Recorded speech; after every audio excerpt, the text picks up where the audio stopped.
أعوذ بالله من الشيطان الرجيم. بسم الله الرحمن الرحيم. كما أرسلنا فيكم رسولا منكم يتلو عليكم آياتنا ويزكيكم ويعلمكم الكتاب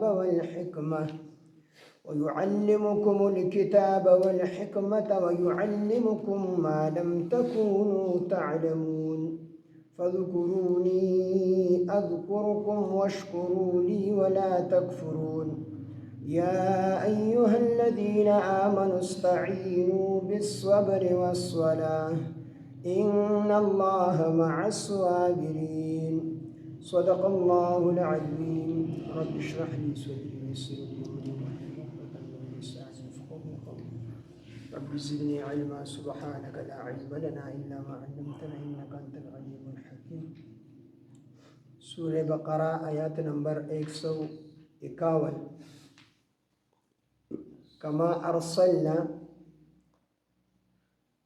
لك سنگچی من ولېږلو فيكم پتاسو کې رسولا اخیری رسول للهدایت د پاره د هدایت منکم لتاسنا. الله پاک جل جلاله فرمای چې ولعلکم او د پاره دې چې تاسو تهتدون هدایت عمومي کامل هدایت عمومي. وخښونی د هدایت کې تیر شوی دي چې تاسو د خلکو نه مې یریږي دا کوم خلک چې پروپاګاندا کوي حالانکه په تحویل قبله باندې هر قسم دلیل هغه بیان شو او الله پاک جل جلاله دا غټول اعتراضات او جوابونه وکړل. نو کو دا غي د پاسوم څوک خلک اعتراضونه کوي هغه يهود اعتراض کوي یا مشرکین مکه اعتراض کوي نو د دې د اعتراضونه دا بیجادي او د دې خلکو نه مې یریږي لوي زمانه او یریږي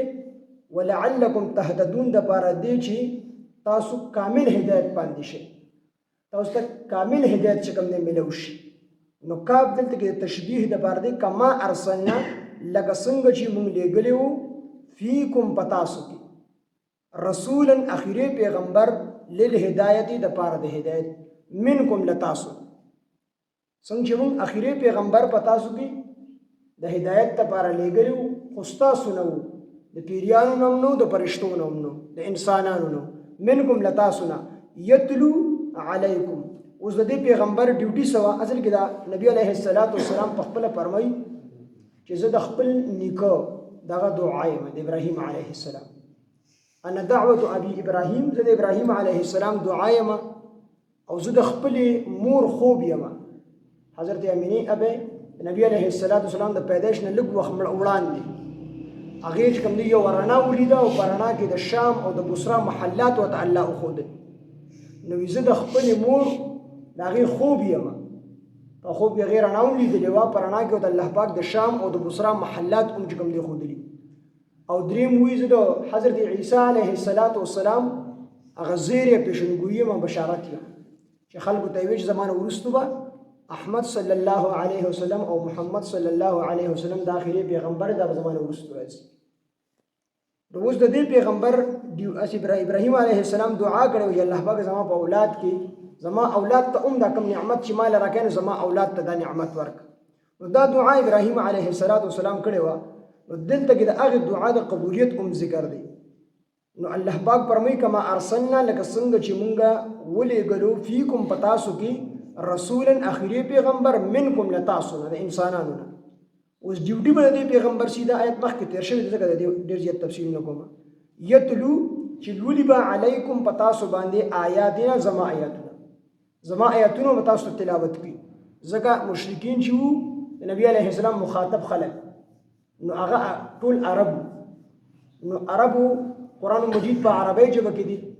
چې نبی علیه السلام باسم یو آیات چې کوم دی تلاوت او فرمایو نو هغه په هغه باندې پویدل.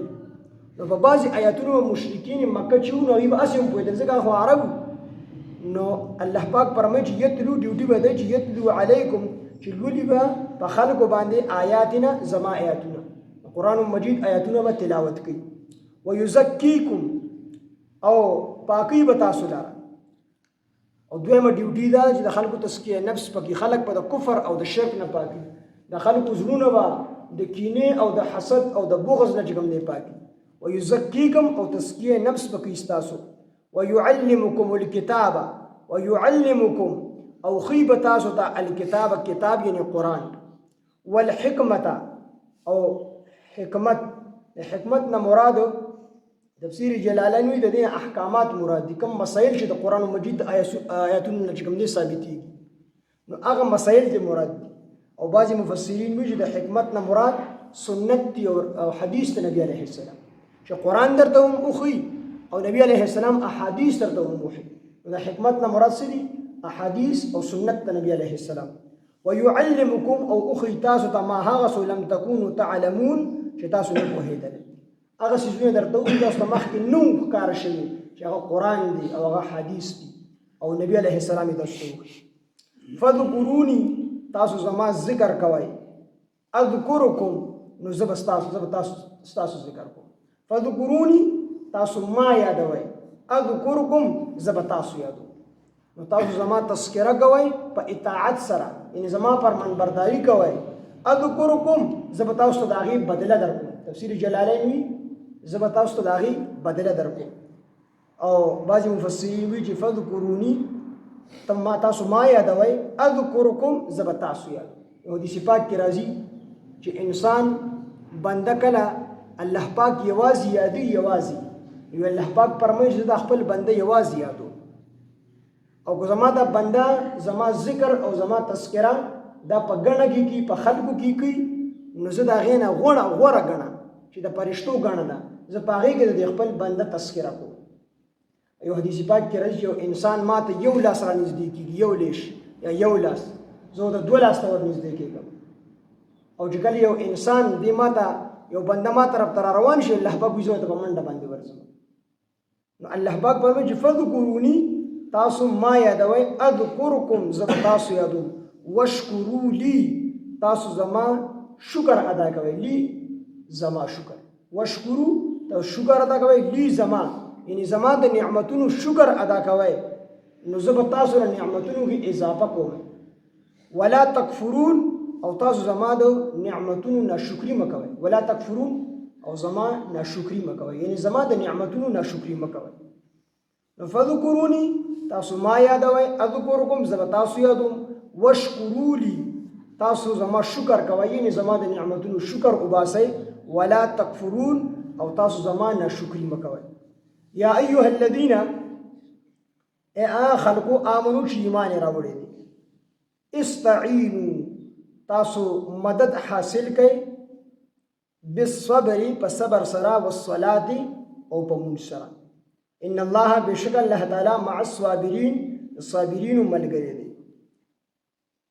یا ایها الذین آمنوا ای مؤمنان استعینوا تاسو مدد حاصل کړئ دلته کې دا استعینوا الله پاک عام پرېښی دی عام یې پرېښی دی یو څیز سره یې خاص کړی نه دی چې په دې څیز کې زمانه مدد وغواړئ استعینوا تاسو مدد وغواړئ بالصبر د صبر په ذریعې سره والصلاة او د مونځ په ذریعې سره د صبر په ذریعې سره د مونځ په ذریعې سره خو دلته استعینوا الله پاک عام پرېښی دی د یو شي سره خاص کړی نه دی چې ما نه په سخته کې چې کوم دی مدد وغواړئ زما نه په غریبۍ کې مدد وغواړئ د یو شي سره خاص کړی نه دی د دې مطلب دا دی چې په هر یو حالت کې به د الله پاک جل جلاله نه چې کوم دی مدد وغواړئ استعینوا تاسو مدد وغواړئ بالصبر په صبر سره والصلاة په مونځ سره د صبر لغوي معنی ده خپل ځان چې کوم دی منع کول او په خپل ځان باندې قابو راوستل خپل ځان منع کول او خپل ځان په قابو کې کول او د قرآن او د حدیث په اصطلاح کې د صبر چې کوم دی معنی ده نفس یعنی خپل ځان خپل زړه دا د حرام او د ناجایز چیز نه منع کول خپل ځان د حرام او د ناجایز چیز نه منع کول دویم خپل ځان د الله پاک د اطاعت او داغه د عبادت په پابندۍ باندې مجبوره کول خپل ځان د الله پاک د اطاعت او د الله پاک د عبادت په پابندۍ باندې مجبوره کول چې ته د هغه د الله پاک د اطاعت او داغه چې کوم دی د عبادت پابند شي او دریم چې کوم مصیبت پتا باندې راشي نو هغه مصیبت باندې صبر کول او په دغه صبر باندې د ثواب امید ساتل چې الله به ماته په دې صبر باندې چې کوم دی ثواب راکړي په دې صبر باندې به الله پاک جل جلاله ثواب راکړي. نو د ټولو ضرورتو د ټولو پریشانو حل الله پاک جل جلاله په دوه سيزونو کې وښودو. یو استعینوا بالصبر، مدد حاصل کړئ په صبر سره، او دویم په مونږ سره. نو انسان کو باندې کو هر څومره سخت راشي دی به الله پاک جل جلاله طرف ته متوجه کیږي، صبر وکړي او د الله پاک د لپاره به کوم دی 2 رکعاته یا 4 رکعاته مونږ کوي، د الله پاک نه مدد غواړي. حضرت عمر رضی الله عنه پیرا ناس دي او لاسونه اوچت کړي دي او ډېر په عاجزۍ باندې دعا غواړي. نبی علیه الصلاۃ والسلام او فرمایي تاسو ته پته ده حضرت عمر د الله نه څه غواړي؟ صحابه له علم ښکارا کړه. نبی علیه السلام او فرمایل د حضرت عمر رضی الله عنه مال غنښت د الله نه مال غواړي. یو ګستازو د سپلای د چړیو کوشتي کی چړیو نو دا به دې باندې صبر کوه، په دې ته الله پاک اجر درکړي. او بیا دغه د الله پاک نه 2 رکعاته مونږ کوو د الله نه غواړي. نبی علیه الصلاۃ والسلام او څومره انبیاء علیهم الصلاۃ والسلام دي تیر شوي دي، هغه ته به کوم مشکل راغی د الله نه به 2 رکعاته مونږ به کوو او صبر به. په صبر او په مونږ سره به د الله پاک نه خپل مسلې چې کوم دي حل کوي. بیا صحابه کرام رضوان الله علیهم اجمعین دی چې راغلي دي هغه ته نبی علیه السلام دا طالب ورکړي چې تاسو ضرورت پیښ شي الله ته د مخلوق نه غواړي. رومبي سبب او ذریعہ مونږ دی، مونږ او کړه الله نه غواړي، دا غینه بس نور اسباب اختیار کړه. رومبي چې کوم دی الله پاک ته حکم کړی چې واستعینوا بالصبر والصلاه، تاسو مدد حاصل کړئ د الله نه په صبر سره او په مونږ سره. نو صبر به کوي او د صبر سره سره به کوم دی مونږ کوي، نو الله پاک پستاغه ضرورت پوره کوي. ستاسو سب پریشانی هغه به الله پاک جل جلاله پوره کوي. او په دې د الله پاک وعده ده، خو په شرط دی چې مونږ دا زمونږ مونږ شي. چې مونږ صحیح شو کنه مونږ د انسان ټوله ژوندۍ به صحیح شي، او کوم مونږ غلط د انسان ټوله ژوندۍ به غلط شي. صحابه کرام رضوان الله علیهم اجمعین، حضرت انس رضی الله عنه دا نبی علیه الصلاۃ والسلام صحابي دی او لس کاله د نبی علیه السلام خدمت کړی. د پس یو پیر غلام راغی، حضرت زمونږ باغ ته د ابو ضرورت دی او بغواړي. حضرت انس رضی الله عنه ورشه زما لوټه ابو سلار وړه راغی 2 رکعاته نفل یو چې 2 رکعاته نفل یو خپل غلام دی ورشه بار وګوره ودیز راغلی دا کنه دراغلی وینشته بیا 2 رکعاته بیا ورشه وګوره ودیز راغلی دا کنه دراغلی وینشته بیا 2 رکعاته چې کله 2 رکعاته وګړو غلام دی بار ورشه وګوره ودیز راغلی دا کنه دراغلی چې غلام لړ نو راغی واپس خپل آقا ته حضرت لګه غونډه کې ودیز راغلی د مرغې د وزر عمره یا د مرغې د سر عمره لګه غونډه کې ودیز په اسمان کې راغلی. نو حضرت انس رضی الله عنه لاسونه اوچت کړل او د الله نه دعا کوي شروع ان تر دې چې ودیز په ټول اسمان کې خوره شو او په شیبو شیبو باران دی وریدو. چې کله باران وریدو باران ودریدو نو حضرت انس رضی الله عنه خپل غلام له اسور ورته ورشه وګوره چې دا باران تر کوم ځای پورې شي. هغه چې اسواغه ستو پاس باندې چکر ولګو نو هغه واپس راغی. حضرت انس رضی الله عنه آقا زمون د باغ نه بهر یو ساس کې نه دي شي، صرف زمون په باغ باندې باران ورېد. نو مونږ کول چې تا باندې څه سخت راشي یو په انسان باندې څه ضرورت د انسان راشي لومبه الله طرف ته متوجه کړه. دا الله حکم دی، تاسو مونږ وکړئ او تاسو صبر مدد حاصل کړئ په صبر سره او په مونږ سره. لومبه به صبر کړئ د الله پاک جل جلاله طرف نه چې کوم تکلیف پتا باندې راغلی دی په دې باندې صبر وکړه. نو د صبر مطلب دا نه دی مثال د چا زوی مړ شو د چا مور مړ شو نو دا خو بای سيزونه فطري سيزونه دي چې د انسان نسترګو نه مخامخه اوخ کوي. نو دا اوخ کې بهیدل یا د انسان زړه جړېدل یا خفګان راتلل دا د صبر خلاف نه دي، صبر منافي نه دي. خو په دې باندې چې کوم دی غیر وای او خدای پاک زدي دي اکثر زنانه دي شي یا د نور د کفر الفاظ وایل د ناشکرۍ الفاظ وایل په دې باندې الله پاک خفګي دا د صبر خلاف. اور نبی علیه السلام زوی ابراهیم علیه السلام دا وفات شوی دی. نبی علیه السلام راغی غیږ کې نیولې دی او د سترګو مبارکو نه چې کوم دی اوښ کې بهیږي خفه دی نبی علیه السلام او ډېر زیات خفه دی. بیبي ورته د الله پیغمبره د پیغمبر دعا او خامخا الله پاک قبلي د دې بچي دپاره دعا وغواړئ، تاسو ډېر زیات خفه یې او ډېر زیات غمجن یې د سترګو مبارکو نه اوښ کې بهیږي. نو تاسو د دې بچي دپاره دعا وغواړئ چې الله پاک دا بچی ژوندي کړي. نبی علیه السلام ویل نه هغه دعا هم ما د خپل امت لپاره یې د ورځ د قیامت په کو هغه دعا به د خپل امت لپاره. نبی علیه السلام الله پاک جل جلاله عرش ته بوتلی دی او د عرش ته پاسه الله پاک د نبی علیه السلام نه تپوس کی زما محبوبه سوال زمانه وکړه نبی علیه السلام یا ربي امتي الله زما امت جنت ته داخل نو ورته وی دویم سوال رانه وکړه دا یو سوال دی منظور شو نو هغه بیا وی یا ربي امتي الله پاک زما امت جنت ته داخل کړه نو نبی علیه السلام ته الله د خپل شان مطابق وفرمایل چې محبوب دا خو دواړه سوالونه یو شان دی وکړو دریم سوال رانه وکړه وی دریم په ورځ د قیامت کوم نو په ورځ د قیامت چې هغه سوال کوي هغه به داسې سوال الله پاک سره د علم نبی علیه السلام تپوس کوي نبی اسلام فرمایي چې الله پاک هغه به هم دقه سوالي چې یا ربي امتي د نبی علیه السلام د سترګو مبارکو نه اوښکې بهېدلې وي او جړلي وو په خپل زوی پسې نو دا د صبر خلاف نه دي خو په دې باندې چغې وهل او داسې کفري الفاظ د ناشکرۍ الفاظ ادا کول چې الله پاک موږ دې لیدلي او دا څه چلو شو دا موږ به څه چل کړو نو دا قسمه الفاظ دا د ناشکرۍ دي په دې باندې الله پاک خفه کېږي البته د سترګو نه اوښکې بهېدل زړه جړېدل دا خو د انسان فطري څیز دی خامخا چې کله زړه خفه وي د سترګو نه اوښکې بهېږي نو صبر چې کوم دی دا جړېدلو او خفګان کول دا د صبر خلاف دی بس صبر دا دی چې ستا سترګو نه اوښکې وبهېدلې خو تا چې کوم دی خراب الفاظ د استعمال نکړل دا الله د ناشکرۍ الفاظ د استعمال نکړل او 2 رکعاته لمونځ دی وکړو نو دا ستا صبر په دې ستانه الله پاک خوشحالېږي او بعضې وختونو کې انسان ته الله پاک جل شانه یو اوچته مرتبه مقرر کړي د ده په قسمت کې او د ده په تقدیر کې یو لوی مقام لیکلي په جنت کې اوچتې درجې چې کوم دی د په قسمت کې لیکلي نو د اعمال دومره وینه چې دی دومره اعمال وکړي چې هغه درجې ته پې ورسي نو الله پاک به د انسان باندې تکلیف راوړي نو دی چې په هغه تکلیف باندې صبر وکړي الله پاک هغه جنت هغه اعلی درجې ته ورسي نو دا مونږ تاسو ته حکم دی چې کله مونږ تاسو ته تکلیف راورسي یا زموږ ضرورت پیښ شي نو صبر وکړو او د الله پاک جل جلاله د پاره چې کوم مونږ کو او د مونږ نه بس بیا دعا کو د خپل ضرورت لپاره دا رنګ مصیبت را باندې راغی نو 2 رکعاته مونږ کو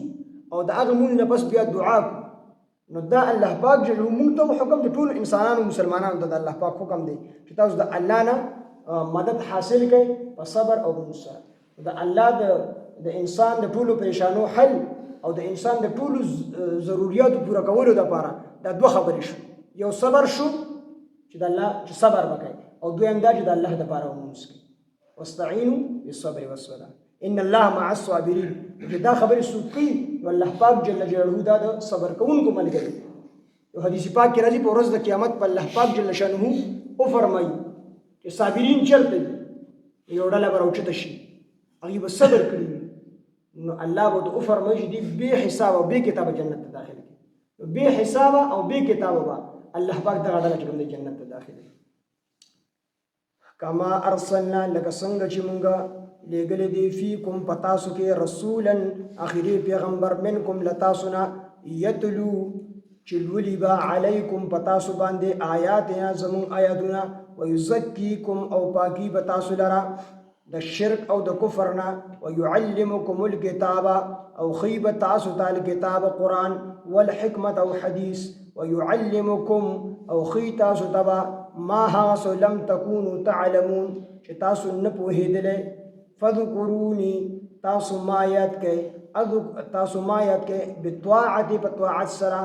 اذکرکم زب تاسو یاد کم یعنی داغه بدله بدرکم وشکرو لی تاسو شکر وباسئ زما یعنی زما د نعمتونو ولا تکفرون او تاسو نه شکر مکوئ زما یا ایها الذین آمنوا ای مؤمنانو استعینوا تاسو مدد حاصل کړئ بالصبر د صبر په ذریعه سره او الصلاه او د موږ په ذریعه سره ان الله بشک الله تعالی مع الصابرین صابرین سره دی صابرین ملګری دی کما ارسلنا لکه څنګه چې مونږ لېږلی دی فیکم په تاسو کې رسولا اخري پیغمبر محمد صلی الله علیه وسلم منکم له تاسو نه یعنې د انسانانو نه یتلو چې لولي علیکم په تاسو باندې آیاتنا زمونږ آیاتونه او یزکیکم او پاکي تاسو لره د شرک او د کفر نه ویعلمکم او خي تاسو ته الکتاب کتاب یعنی قرآن والحکمت او حدیث ويعلمكم او خي تاسو ته ما هغه لم تكونوا تعلمون چې تاسو نه پوهېدلې په هغې باندې فذكروني تاسو یاد کئ ما اذکرکم زب تاسو یاد کم وشکرو لی تاسو زما شکر ادا کئ ولا تکفرون او ناشکری مکوئ زما یا ایها الذین آمنوا ای مؤمنانو استعینوا تاسو مدد حاصل کړئ بالصبر په صبر په ذریعه سره او الصلاه او د مونځ په ذریعه سره ان الله بشک الله تعالی مع الصابرین صابرین سره الحمد لله رب العالمين الصلاة والسلام على سيد الأنبياء والمرسلين وعلى آله وأصحابه أجمعين إله العالمين زمون رازيش زمون ليوار طول گناهنا معاف سمرا غلطی کوتاہی زمون راغلی موتے معاف إله العالمين زمون طول أمة محمد رسول الله صلى الله عليه وسلم رازيش اللهم طول دا قرآن فهم و دا قرآن فوه راکی قرآن مجید باندې د عمل کولو توفیق او طاقت راکړي الہ العالمین زموږ ټول نه راضي شي ټول امت محمد رسول الله صلی الله علیه وسلم نه راضي شي الله مو ټول سره د رحم کرم احسان معامله وفرمایي موږ سره خپل مدد او نصرت شامل حال کړي د فلسطین مظلوم مسلمانان دي خپل مدد او نصرت سره شامل حال کړي د فلسطین مجاهدین سره خپل مدد او نصرت شامل حال الله فتح او کامیابی وتورکي هغه په مقابله کې کوم کفار دي الله د خپل قهر او د غضب پس جړه باندې وای الہ العالمین دا پاک اسمکه خالق الہ العالمین بیت المقدس ته مسلمانانو لا سنت بیا راولي الہ العالمین فتح او کامیابی او تورکی الہ العالمین دا غیب مقابله کې کوم کفار دي یا د هي څومره ملګری دي الله ټول نیست او نابود کی الله ټول تباہ او برباد کی مسلمانان غالب کې کافران مغلوب کی اسلام غالب کې کفر مغلوب کی الله خاتمه زموږ ټول بل خیر او ایمان کی وخت ځل قدم ځل په صدق سره په جبه زموږ دا کلمه چې لا اله الا الله محمد رسول الله